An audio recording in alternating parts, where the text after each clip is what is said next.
Like when I think of direct action, if you can envision someone kicking over an anthill and saying, "Okay, that's done," and of course, you come back the next day and there's just a new anthill, and it seems like if you look at the past uh, 5, 6, 700 years, our civilizations, the way that they've been structured, is we have a small group at the top that benefits from the labor of the entire bottom. And so, it's like a pyramid structure, whether you're talking about feudalism or slavery or capitalism. You have those at the top, like Elon Musk, who the hell elected him? And now he's making all kinds of decisions.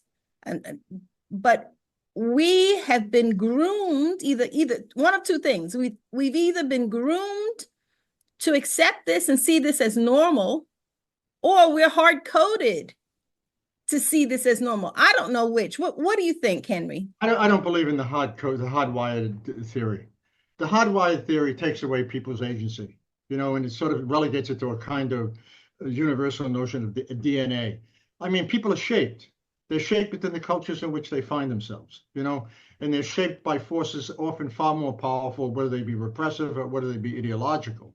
Uh, and I mean, human existence is a struggle. It's a struggle over both humanity and a struggle to survive. And it seems to me increasingly we have tended to move away from the use of repression to put into place systems of power. Then we have an ability to convince people that they should internalize forms of repression and live by it. Yeah. Now, the side of this that I think we need to recognize is, look, you don't ever want to fall into the category of believing that power is only about domination. Because once you do that, there's a tendency to not only be seduced by power, but to become complicitous with it because you lose all hope. Love it. Go ahead. Without Preach. any hope, there's no agency. Without any agency, there's no hope. And it seems to me there's always the glimmer, the glimmer of resistance, always.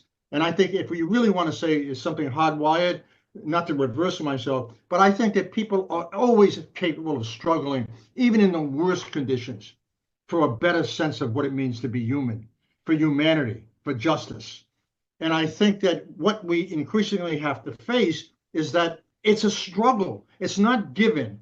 Where societies have collapsed is that we have tended to think that justice, that democracy is not, that it's reached some kind of endpoint and you no longer have to struggle for it. Just consume, go to the market. I mean, they've sort of been convinced that freedom is now about everything that neoliberalism says it is. Shut up and buy. After 9/11, Bush gets up and says, go to Disneyland, right? Hello? I mean, it actually borders on something that almost seems psychopathic in its implications. But I think that increasingly, people also realize that freedom is something that has to be struggled over. No society is ever just enough. And when we can convince people that you can never sit back and say, for instance, oh, there aren't any classes. We're all middle class. You cannot stop buying this nonsense.